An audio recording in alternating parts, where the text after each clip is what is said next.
Albion. In goal, number 1, Matty Wright. Number 2, and captain Bruno. Number 3, Gason Moore. Number 5, Lewis Dunn. Number 6, Dale Stevens.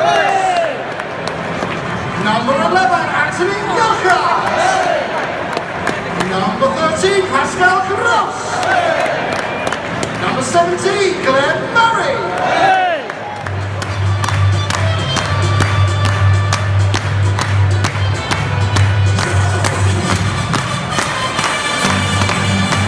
Always something happens with this lot, don't they? We got 2 sent off.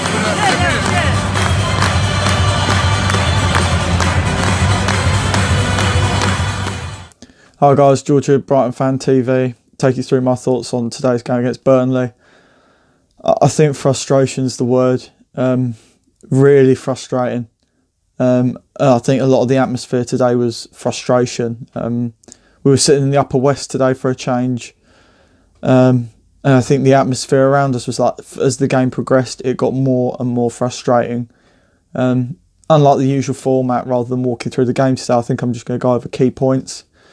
We dominated that first half. We really dominated it. We started attacking for a change. It really surprised me. We went for our classic lineup, and we really went and put it on them. We were good. We did look good to start with. It just didn't materialise. I mean, we should have been 3-0 up at half time. Easily should have been 3-0 up. I mean, we had some good chances there as well. Knockout hitting the post was just sickening. But not as sickening as that penalty miss. If you'd asked me before they took the penalty, I would have said, yeah, I want Glenn Murray to take it. But I think the penalty just really highlighted how low his confidence has got at the moment. He took it quickly, didn't take his time over it. Ball down, ran up. It wasn't even near. I mean, you couldn't even say he was close. It was so far over the bar. And I think that summed up the day. The whole day was like one big miss. I don't care, that was 3 points lost. I was slated for saying that last time at the Southampton game, but that really was 3 points lost. That was an easy win. Passing accuracy was better today. I did check the stats at half time. Apparently it was 82% pass accuracy, but don't let that mislead you. The 82% was purely from us keeping the possession at the back, playing out from the back. Those key passes are the ones we're missing. That 18% is where it really makes the difference. It happened a couple of times in that first half again early on. And it is frustrating. That's frustrating in itself. When you think that you've got an opportunity and it's a wayward pass and we're gone.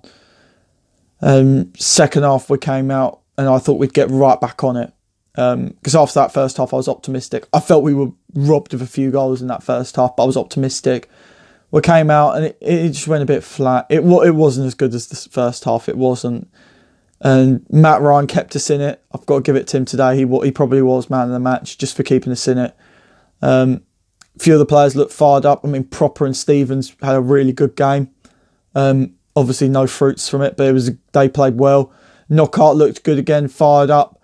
But there is one thing that frustrates me, and Knockout's just leading me on to this point of going down too easily. It's starting to become part of the team, and that's embarrassing. Especially Izquierdo in the second half went down in the penalty box, but it was just not a penalty, and it was embarrassing. Like, it was an embarrassing dive. Like, as a Brighton fan, I was embarrassed. It was that bad. There wasn't contact. And I mean, Murray went down and Knockout went down, and they just stayed down.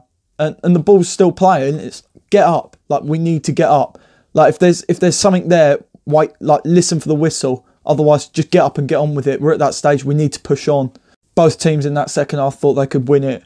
Burnley in the first half were really trying to play out till half time. They were desperate for a half time whistle. That second half, they were bringing on Ashley Barnes. We clapped on Ashley Barnes only for him to foul Matt Ryan, I'd like to add. I included, clapped Ashley Barnes on to have him foul Matt Ryan and get that yellow card. And he could easily have got a red today as well. He was walking the line really finely. Substitutions came on. I mean, Hamed, Izquierdo, but the thing that got me with the subs was there's no real change. We're bringing on these subs, but nothing changes. Izzy Brown included in that. I mean, we're bringing on subs, but the system's the same. Essentially, we're just bringing on fresh legs in the same position, same tactics, and it's like deja vu all over again. We're just not. There's nothing being created. It's like, what changes? We're making these subs, but what changes? And if we haven't scored in 70 minutes, then what's going to make that difference in the last 20 minutes, other than the factor of fresh legs? And it's tiring. It's tiring to watch and frustrating. Again, I think the most word I've used today is frustrating, because it was. I feel a bit agitated, to say the least. Shane Duffy getting a yellow card as well, and then that means he's going to miss Watford now. Categorically, I mean, some people were saying they think it's tactical. He was on 4 yellow cards, so by missing Watford, we then have him back for Chelsea guaranteed. But even so, that's not what you want, really, is it? If I have to make a choice, I'd rather have Hunemeyer in for Duffy. I do rate Hunemeyer, but he obviously doesn't get the game time. There have been questions about why Baldock isn't getting in, why Baldock isn't even getting on the subs bench. And we've got people we know that have had discussions with people inside the club, and apparently Baldock's desperate to play. But he wants first team football, and he's willing to play, and he's putting the effort in, but it's not materialising for one reason or another. And as a fan, that's frustrating. I mean, even if it didn't work, if Baldock came on against Watford, it didn't work, and you subbed him at half time, you'd say fair enough, we gave it a go. But just not seeing that desire for change. But I'd also like to say, I'm not Houghton out. I mean, there's been some stuff banded around on social media this week about Houghton needs to go, but that's ridiculous. Don't even start. That is madness. Why you'd want Houghton to go? We need stability, and we've got to remember what Houghton did for us. And Burnley are a prime example of keeping a manager in to keep a stable position. And if those people that do want Houghton out, I mean, please reply in the comments. Who would you have come in? If you got rid of Houghton, who do you want?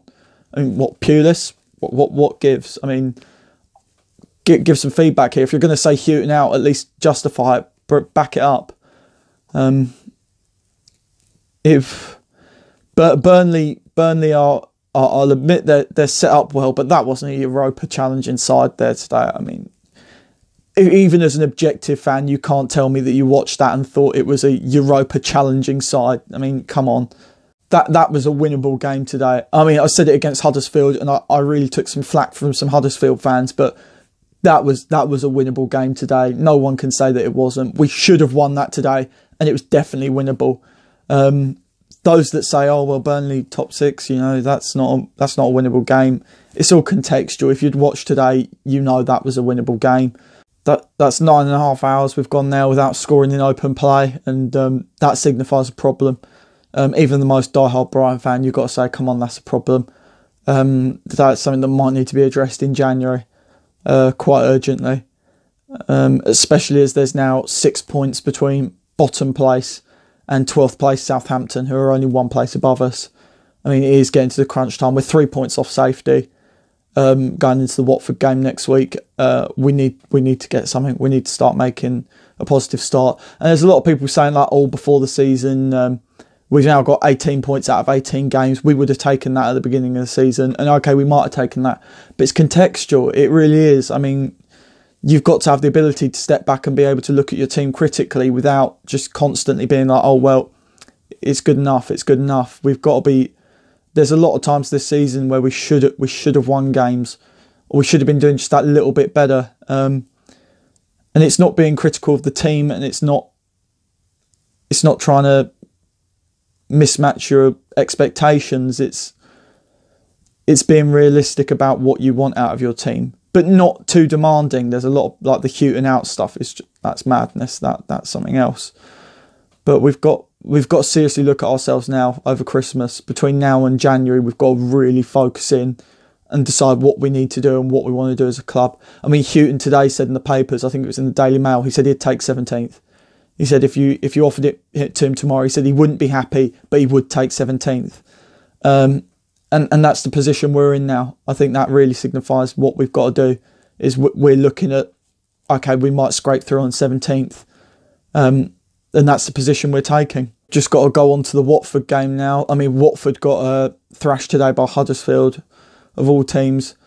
But that must give us some confidence going into the weekend, that we've got an out-of-form Watford who are really deflated, get that home spirit and really just hammer home a win, just to boost our confidence, if anything. Because, I mean, we've got some games coming up as well.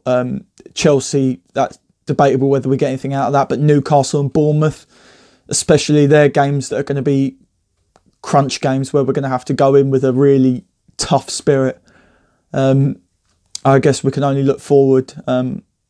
This has been George for Brighton Fan TV, and we'll see you on Saturday.